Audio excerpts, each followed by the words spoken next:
and gents, one message before we proceed on to the next panel. Can I ask on behalf of the quad that you take cartons, containers, drinks and so on, just basically keep the place tidy. That would make it a lot easier, and make sure that when we're in the areas we're sat down rather than being in the gantry. I feel like a total hypocrite. Raffle tickets as well! I'm raffle tickets Raffle tickets from the store! You give them my bottle, but I just made for hanging. Yeah, I was a total hypocrite because I've been stood in the gantry there getting told off for saying it. I tell you what though, Paul Lavers is the funniest man I've ever met. This panel's going to be the best panel I've ever seen. Oh, no pressure. Well, no, on that note, can I please welcome to the stage a man whose career spans the stage, the screen, and film, not only in this country but many others as well, none other than Paul Lavers, interviewed by Paul Griggs.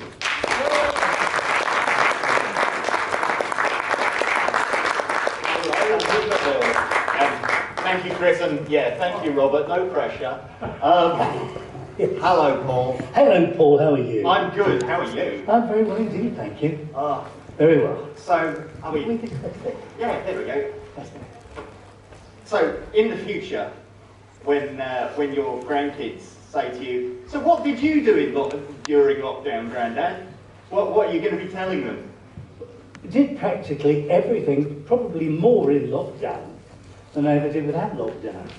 Because, as Sophie was saying about having a voiceover studio in her, where did she say it was, in her?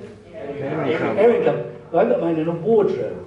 One of those IKEA wardrobes that's made of canvas. And you get everything in there and it gets really muffled, which is great. So it cuts down all the extraneous noise. But you've got your head inside a wardrobe. So for you, it was kind of just carry on working, carry on. So you weren't the sort of person who learned to bake muffins or I did actually bake for the first time. Oh right, how did that go? I have. Yes and no. I did some great fairy cakes, but then when I tried to do a sponge, that sort of collapsed in the middle.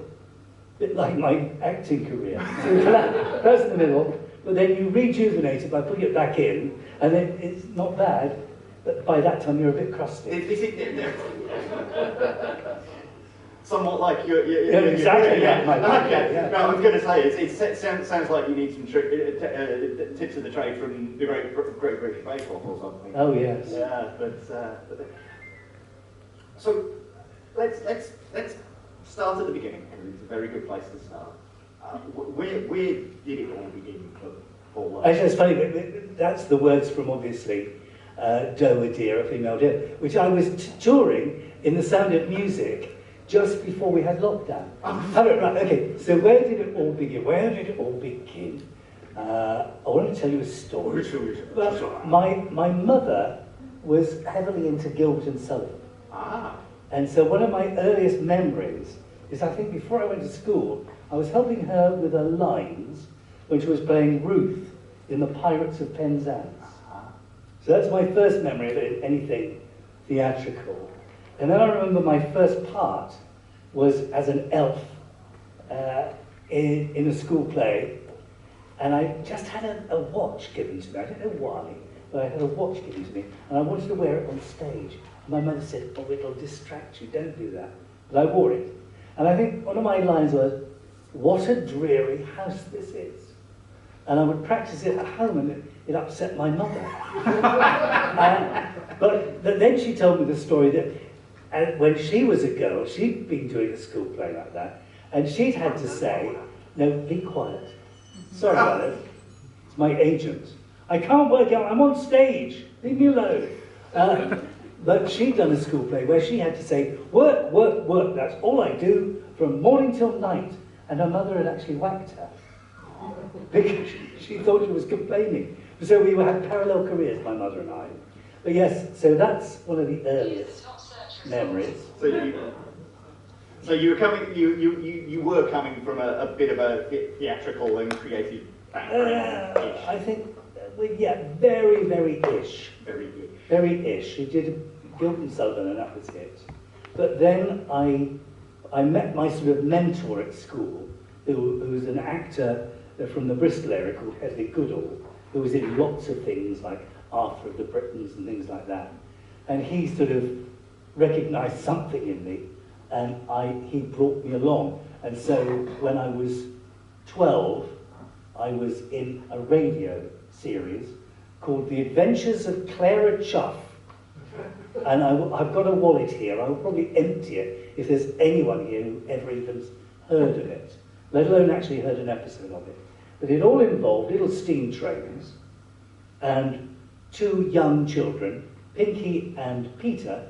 I played Peter, and who had to be told stories by a steam engine. And so I did that for about 5 years, on and off. So that was my first professional job, getting paid for it. I believe I got paid 3 guineas a show, which was a huge lot of money. That's like a fortune. Yeah. Back then, for somebody of your age. Absolutely. And it was with, does anybody remember Johnny Morris? Yeah. From, you know, Animal Magic and things like that. And Johnny used to play all these wonderful engines. I remember him playing the Troublesome Trucks once, and he had to sing a little song. But he was always doing the sound effects. So he would be going, and we'd done we were at the end of this particular episode, which was the end of the series, and we had 2 studios, one on one side of the corridor, one on the other. And everybody met up because that was the end of the episode, and we all met up in the other studio just to have a cup of tea or something. And suddenly the producer, Michael Bowen, said, "Oh my God," he said, "I've left Johnny on the other mic." And Johnny was still going, and it almost sort of over-ventilated. But so that was Johnny Morris, and there's lots of lovely actors, including the chap who actually doubled for Churchill's voice during the war, Norman Henry, and he had actually been the voice of Winston Churchill during some of the broadcasts of his speech. Really? Yeah, because Winston Churchill was very worried because his voice was a bit, because he had a couple of strokes, Yeah. which he didn't want the public to know all about, and sometimes his voice was not recognisable as a voice. So they got this actor to be the voice of Winston Churchill. And it wasn't revealed until sort of, I'm not sure whether it wasn't even the early 2000s that he'd actually done it. Crazy. That's amazing. That's amazing. So, I mean, did you go on to actually train properly Yes. as an actor? So Yes, I did. I went to the Bristol Old Vic Theatre School, which was fantastic. I would do it all again. Wonderful 3 years of my life, learning to do everything from horse riding to fencing to everything else, and sing and dance and speak as well. So I imagine, I mean, the Old Vic, so I imagine that there were a few people there that, Well, at the same time as yeah, you, I was there at the same time as Pete Postlethwaite. Pete Postlethwaite, I used to take him to lunch, and what I mean by that is, my father worked, I was a Bristolian, so my father worked in Bristol, and he was the head of a department. And he used to get things called luncheon vouchers. Do you remember luncheon vouchers? Well, he used to give them out, so I would get, as a student, he would just give me a watch of them. And it was fantastic, because there was a cafe around the corner from the Bristol Old Vic, where you used to get meat and 2 veg, plus a sweet, plus a cup of tea, and you could get that for about 2 shillings and 3pence. Well, the luncheon vouchers were 2 shillings and 6pence, so you could get an extra cup of tea as well. So often Pete didn't have a lot of money, because he was financing himself all the way through. He first attended teacher training college, and so then he came on to the Bristol Old Vic. And so Pete, I'd say, "Come on, Pete, come have some food," and I'd just give him a luncheon voucher. And actually, the funny thing is, though, you'd think, "Oh, well, it's wonderful to have a luncheon voucher." And I remember we were going there, a group of us were going to the cafe, and there was a guy who said, "Oh, please, sorry, we don't need money. They haven't eaten for 2 weeks. I haven't had anything to eat." So I said, don't worry. Here's the end of your worries. Here's a luncheon voucher. And you think, oh, what the fuck am I going to do with it? Excuse my French. Yeah, I mean, skipping forward a little, obviously the main reason we're here. The summer of '78, John Travolta and Olivia Newton-John were #1 in the charts, and you get the chance to do Doctor Who. I mean, firstly, this was back when Doctor Who, 17 million people were watching it at the time, so that's got to have been a big deal. Oh yeah, oh you bet. And also the fact that the scripts just arrived. I didn't have to audition for it, because I just worked with Michael Hayes, the director, on an episode of When the Boat Comes In. And who should be in that When the Boat Comes In but Paul Darrow. Paul Darrow, good friend of mine at the time, because we'd worked together at the Bristol Old Vic Theatre. We'd done She Stoops to Conquer together, and we knew each other and we got on very well. And we spent most of the time, because we both had smallish parts in When the Boat Come In, and we'd give each other sort of cinema tests. We'd sort of ask each other questions about films, like we were doing a sort of mastermind on film, because he was a great film buff, and I like to think of myself as a film buff, and we were just like asking each other questions when we weren't actually trying to stump each other. Yeah. That's always good fun. That was great. So worked with Michael Hayes, and then just literally got the scripts to sort of come down and do Doctor Who. And they said it was based around Leeds Castle. And even though I had my geography O level, I thought that, oh good, I've worked a lot in Leeds, so that'll be nice. And it just, oh, what a surprise, Maidstone, Kent. Fine. Yes. But, I mean, a fantastic location and an opportunity, some stories, you're not going to be out on location for more than a day or two. Yeah. This was quite a substantial period of filming. Absolutely. We were there for about a week, I think, which is a long time in terms of filming. And the place had just been used by Henry Kissinger and the Americans and either the Israelis or the Palestinians, or there had been a peace conference there. And there was still leftover sort of CIA people around. That was like really weird. Yeah. And a fascinating place, wonderful place. And I mean, you certainly seem to have the weather for it. Yeah. I mean, how lucky are we? Yeah. Well, exactly. It could have been a complete disaster if things had gone the other way. You get Swordsman Farah gets a great introduction because you find the Doctor and almost immediately you're chopping his scarf off. Yes. Yeah, I see. In sympathy, I always wear a nice long scarf. Yeah, that was a great scene. I mean, I got on. Funny. People say, "Oh, have you been coming to conventions a long time?" And I haven't done a lot of them, but it's very interesting coming to conventions and hearing some of the actors and how they reacted to Tom Baker, because some of them did not get on with him. And some of them are quite sort of vocal in there, they didn't get on with it. And it's always strange to me, because I got on with him incredibly well. I really loved him, he was terrific. And he was very kind to me. I was going through a divorce at the time, so I was quite sort of, depressed or self-pitying at the time. And he took me out of myself. He took me to a couple of clubs down in London and showed me a good time. Oh, oh dear. He was renowned for being able to put away the odd drink.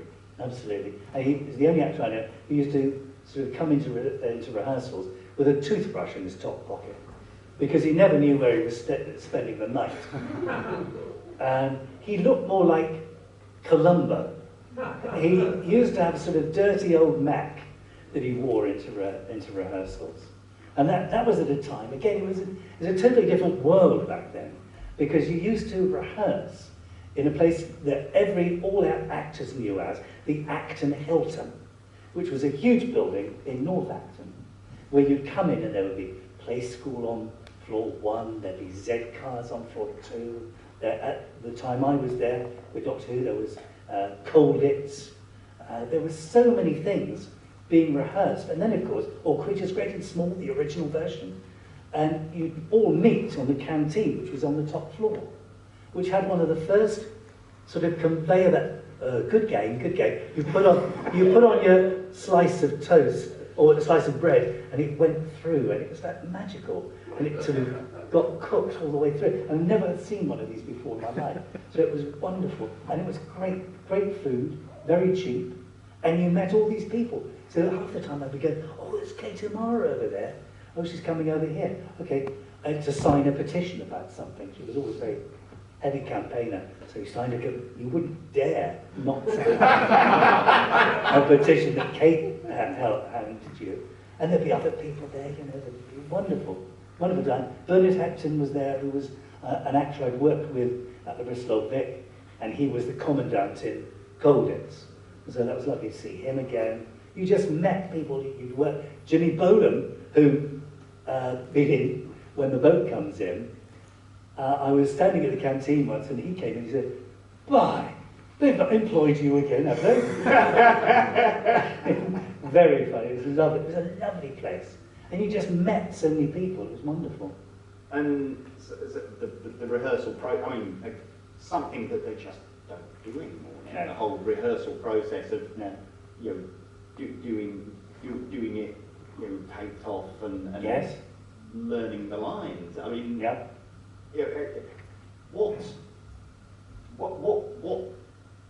How do you think that kind of made the difference between then and now, as it were? I think it brought together the feeling that you were in a company. Because when you're doing a play, you're rehearsing with people day in, day out for a couple of weeks, 3 or 4 weeks maybe, hopefully. Or if you're on weekly, about 1 week. And you get to know each other, you know each other's ways, you get to know a bit about each other. And that was the way you used to do episodes on the telly. So you'd meet up, you go to a rehearsal room, which was sort of probably smoky, because everybody smoked in those days. And you could smoke indoors. And you could smoke indoors. And at the Acton Hilton, there would be a tea trolley would come round, and a little bell would be rung, and Doreen with the tea would be outside, and go outside and have a cup of tea. So you got to know each other on your downtime. Yeah. Whereas with rehearse, record, and filming on location, lots of the time, you just would do your bit, and you'd be off. So there's no talking afterwards, no getting to know each other. Whereas rehearsal gives you that time to build up the company feeling. And I think that's what sort of now we lack a bit. I mean, you've got a fantastic cast there. I mean, so you've already spoken about Tom. So Mary, obviously, who was so very glamorous. She was lovely, but incredibly intelligent as well. Yeah. You know, I felt a bit like an idiot in front of them all, because you go into rehearsal every day, and Tom would be working on the Times crossword, Mary would be working on the Times crossword, Simon Lack would be working on the Times crossword, and they were all so sort of intelligent, and I just thought, I'll just about do the Sun Quick crossword. Before the Sun was owned by Rupert Murdoch. Peter Jeffrey. Peter Jeffrey. Can't Grendel the Brat. What a lovely guy. I just seen him in a film called Midnight Express. Anybody remember that? Yeah. All about sort of being in a terrible prison in Turkey. The reason why I never went on holiday to Turkey for years, because I remember that film. And Peter was in that film. And he was the sort of face that you grew up with. What a face and what a voice. It was wonderful, and what a lovely man. So full of humour. There was always a joke behind his eyes. And we had such great fun. Particular, there was a wonderful scene where Martin, who was playing sort of one of the guards, Martin, he invented this salute when when he greeted Count Grendel of Bruck, and he went sort of, and the camera was rolling, and Peter just went, and laughed. And it was just such fun, such fun. And didn't you end up, well, you didn't so much choreograph, but didn't you have to teach the sword fight to Tom and Peter? Well, I had to keep them at it. I wrote down the choreography. Right. And then I was trusted by the Feist choreographer to keep them at it. That was like, you know, trying to keep together a bag of cats. Tom never wanted to rehearse. He was and never wanted to actually rehearse the sword fight. Well, I eventually got them to do it a couple of times. And so we would rehearse it in the rehearsal rooms just so that they got the routine of what was supposed to happen. You said the thing I remember about Count Grendel of Bruck, he's one of those rare villains who gets away at the end. Yes. So, gosh knows what happened to him. Crying for a revisit, I know. for a follow-up. I know.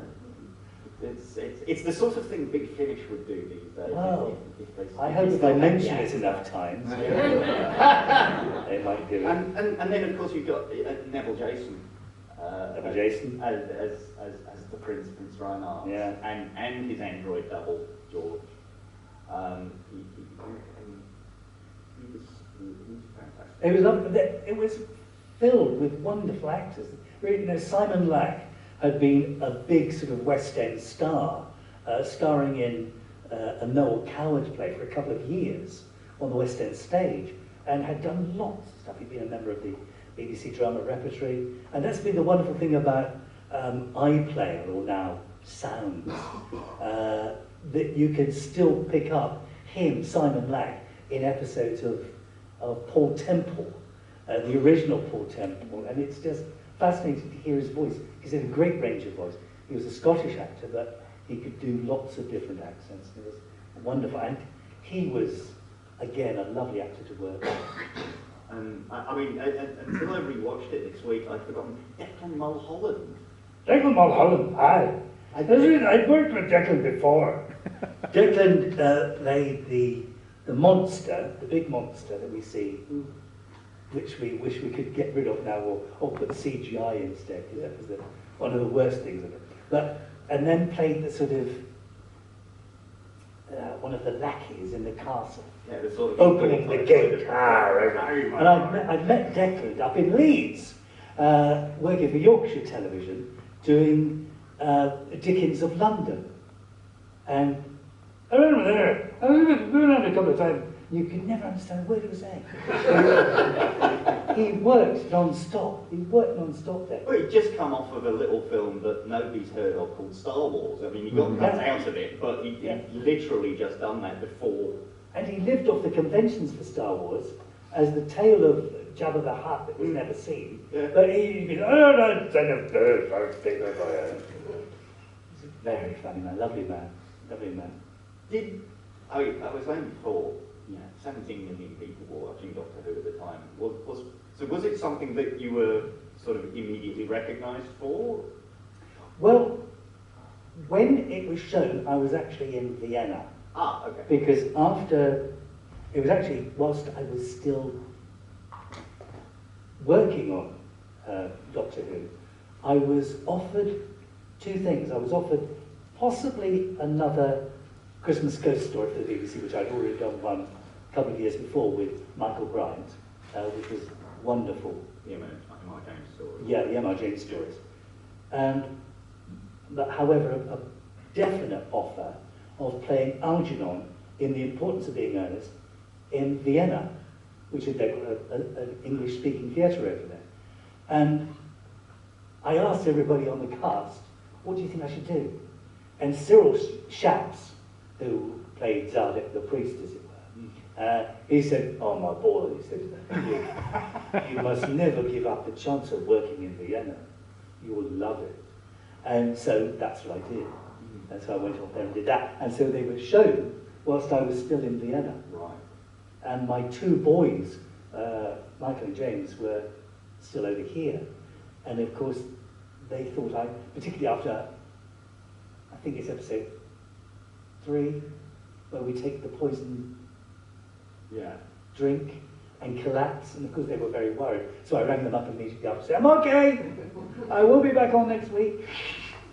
Yes. So, I mean, you didn't actually see it at the time? I didn't actually see it go out at the time, I'm afraid. When did you finally get to see it? Years later, probably. The VHS or the DVD? The VHS I saw. Yes, I saw it before the DVD. So long. Yeah. That's like 20 years later. Yeah. That's bizarre. Yeah. That's bizarre. But so I mean, so you weren't at home to get the sudden being spotted in the bus queue or what have you. But it's something that people have recognised you for ever since. Yes, well, particularly as I got in the costume of thigh-length gold boots. Yeah. Yes, it was amazing. It was lovely to have that. Lovely to have the notoriety of slicing off the Doctor's scarf as well. Which is electric sword. Wonderful. Yeah, and you still get fan mail for it. Yeah, from all over the place, because of course of the sales all over the world of it, which are great. And it's been that renaissance because of the DVD that sort of kicked off so much resurgence of interest in it, which was wonderful. Was it an actual show that you yourself watched as a viewer? Oh yeah, we were talking in the green room, and I remember seeing the first episodes. I remember seeing that very iconic start to it all. I remember the sequences in the schoolroom where they were discussing the dimensions. I can remember that as clear as day. Yeah. Loved it. Yeah. I love science fiction. Do you have sort of famous favourite writers or films or? Well, funny enough, it was Tom who introduced me to Douglas Adams. My boy, this is going to be a very famous, marvellous, iconic writer. And of course, he was, sadly taken too quickly, but yeah. I like everything. I mean, I don't know whether anybody's watching the new series of War of the Worlds. The American one, which is on Disney Plus. Yeah, which is on Disney Plus. And when I looked at that, I thought, War of the Worlds, do I want to see a new series? I've seen the old BBC, I've seen the film, I've seen everything else, do I want to see this? I switched onto it and I just got hooked to it. I loved it. And you know who's in that? Titanic, David Tennant's son. Oh, really? Yeah, David Tennant's actor. Oh, wow. That's Titanic, yeah. He's in that. Wow. Beautiful. It all comes back to Doctor Who, doesn't it? It all comes back to Doctor Who. You were saying before about, being in Vienna. You like to travel. Love travelling, yes. Yeah, I mean, not necessarily as far as that, but I love touring around the UK, going and ticking off theatres that I've worked in. Oh, which is great. Is there a favourite location? Oh, there's the Alhambra, there's so many places. The Blackpool Opera House is great. Buxton, just up the road. There's again, the Opera House there is wonderful. Chesterfield, the pomegranates in there. I can imagine there's wonderful. a lot of places that you've done that just aren't there anymore. Yeah. Because the theatre as a thing has just and of course, contracted, hasn't it? and of course, the COVID has been a nightmare Yeah. for all theatre performances. But they were going downhill anyway. Let's be honest, because repertory theatre as we know it, and where most of the actors on Doctor Who will have started. Now, I remember seeing Tom Baker way before Doctor Who, because he came to the Bristol Old Vic and was in The Devils, I think, at the Bristol Old Vic, or was in a couple of shows at the Bristol Old Vic. He did theatre in other places, but that's the place where most of us started. That's the place that